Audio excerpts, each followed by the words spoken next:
नमस्कार मेरे वीर और वीरांगनाओं। आज हम थार के मरुस्थल प्रदेश का शैक्षिक ऑपरेशन कर ही देंगे।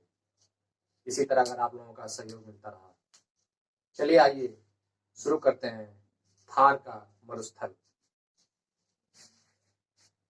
थार के मरुस्थल में हम देखेंगे कि यह हमारे भारत के पश्चिमी क्षेत्र में, मुख्य रूप से राजस्थान वाले पार्ट में मिलता है और साथ ही यह पाकिस्तान तथा भारत के अन्य क्षेत्रों में भी मिलता है। तो ये सब जानकारी जानने से पहले आइए जान लेते हैं कि मरुस्थल होता क्या है।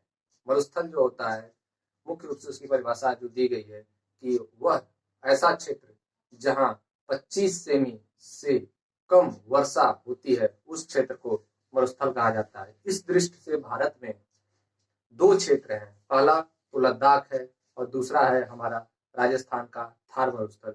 चूंकि लद्दाख में भी 25 सेमी से कम वर्षा होती है, लेकिन वह एक शीत मरुस्थल है और उसकी चर्चा हम लोगों ने उत्तर के पर्वतीय क्षेत्र में कर ली है और यहाँ हम थार के मरुस्थल के बारे में बात करेंगे। तो थार के मरुस्थल की सर्वप्रथम उत्पत्ति देखते हैं। थार के मरुस्थल की उत्पत्ति टेथिस टेथिस सागर से हुई है और इसके प्रमाण के रूप में आप यहाँ देखेंगे कि यहाँ कई खारे पानी की झीलें पाई जाती हैं, जिनमें डिडवाना, डेगाना आदि प्रमुख हैं और साथ ही यहाँ समुद्री मछलियों के जीवाश्म पाए जाते हैं, जो कि प्रमाणित करते हैं कि थार के मरुस्थल की उत्पत्ति टेथिस सागर या किसी समुद्र के भाग से हुई है। अब आइए थार के मरुस्थल की स्थिति और विस्तार के बारे में बात करते हैं। थार का मरुस्थल जो है 50 सेमी वर्षा रेखा, जो 50 सेमी वर्षा रेखा आपको दिख रही है, इससे उत्तर के मैदान के द्वारा अलग होता है और इसके पश्चिम वाले क्षेत्र को, जो कि अरावली से भी पश्चिम पड़ता है, उसे थार का मरुस्थल कहा जाता है। थार का मरुस्थल भारत में पंजाब, हरियाणा, राजस्थान और गुजरात राज्यों में फैला है। इसके अलावा पाकिस्तान के सिंध प्रांत में भी इसका विस्तार है। थार मरुस्थल की उत्तर से दक्षिण लंबाई जो है 640 किलोमीटर और पूर्व से पश्चिम चौड़ाई जो है 300 किलोमीटर है। साथ ही इसका ढाल जो है वह उत्तर पूर्व से दक्षिण पश्चिम की तरफ है और इसका क्षेत्रफल जो है 2,09,000 वर्ग किलोमीटर है। थार मरुस्थल के उच्चावच में भिन्नता के कारण इसे 4 भागों में बांटा गया है। इसमें पहला भाग है शुष्क मरुस्थल और अन्य 3 भाग जो है वो अर्ध शुष्क मरुस्थल में आते हैं। अर्ध शुष्क मरुस्थल में पहला है लूनी जवाई क्षेत्र, दूसरा है शेखावटी या बांगर का प्रदेश और तीसरा है आपका घग्गर का मैदान। तो आइए इसके पहले भाग की बात करते हैं। शुष्क मरुस्थली प्रदेश जो है 25 सेंटीमीटर वर्षा रेखा से अर्ध शुष्क प्रदेशों से अलग होता है। यह है 25 सेंटीमीटर रेखा, इसके पश्चिम वाले भाग को यह अलग करता है और यही है शुष्क। क्या है ये?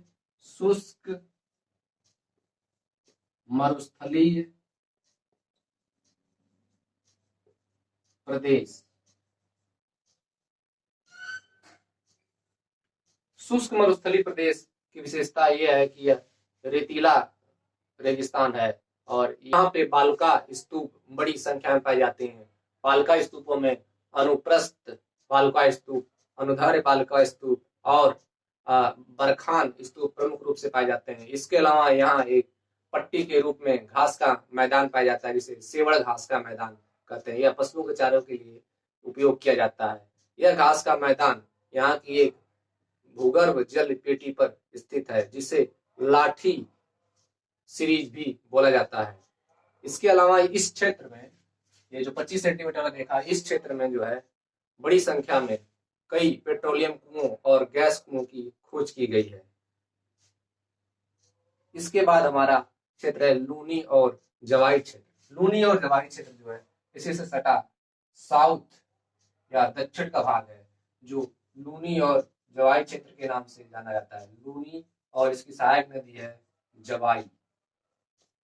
और इसके बाद आप देखेंगे ये दूसरा क्षेत्र हो गया, ये पहला, और इसके ऊपर आपका ये वाला क्षेत्र है जो ये शेखावटी क्षेत्र, शेखावटी शेखावटी क्षेत्र कहा जाता है, इसे बांगर क्षेत्र भी कहा जाता है। और इसके ऊपर का क्षेत्र जो है ये घग्घर का मैदान, घग्घर का मैदान कहा जाता है, घग्घर का मैदान। यह 4 क्षेत्र प्रमुख रूप से हमारे थार के मरुस्थल के भाग हैं।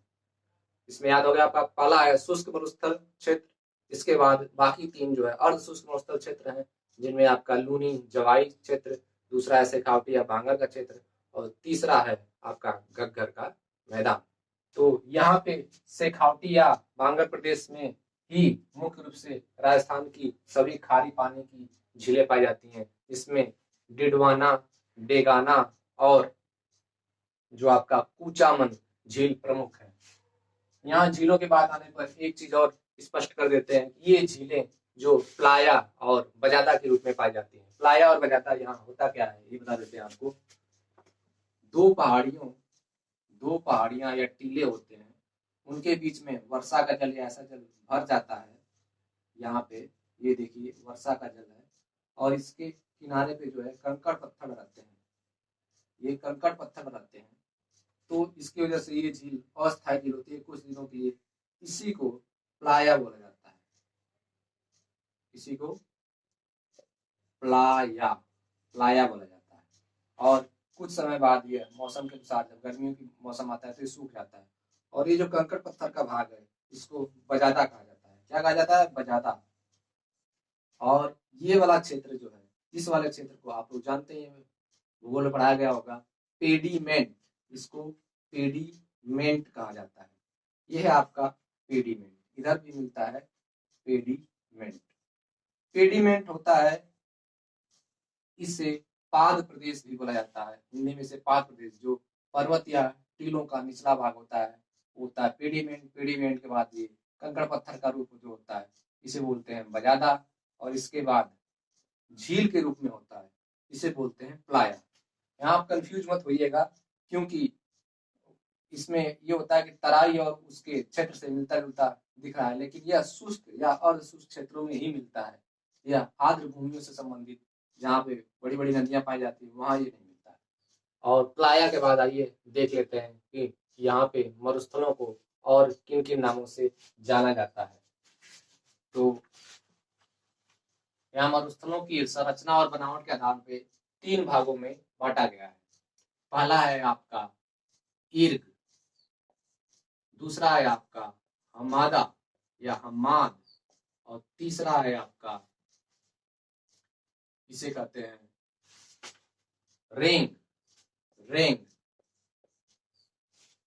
ईर्ग जो है आपका, ईर्ग यह रेतीला मरुस्थल है, यह रेतीला मरुस्थल है। और हम्माद जो होता है वह पथरीला मरुस्थल है, पथरीला मरुस्थल है यह। और रेंग जो होता है वह रेतीला और पथरीला का मिश्रित भाग है, रेतीला प्लस पथरीला का यह मिश्रित भाग है। इसमें रेतीला मरुस्थल जो है वह बीकानेर और जैसलमेर वाले क्षेत्र में मिलता है। इसी तरह पथरीला मरुस्थल जो है यह जोधपुर का जो क्षेत्र है उसमें मिलता है। और इसके अलावा आपका लूनी वाला या अन्य क्षेत्र जो है वहां पे रेतीला और पथरीला दोनों मिश्रित, जिसे रेंग कहा जाता है, यह मिलता है। यह तीनों वर्ड जो है सहारा के रेगिस्तान में यूज किए जाते हैं और वहीं से लिए गए।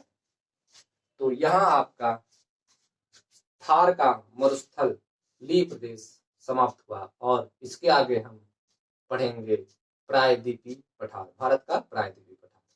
तो नमस्कार।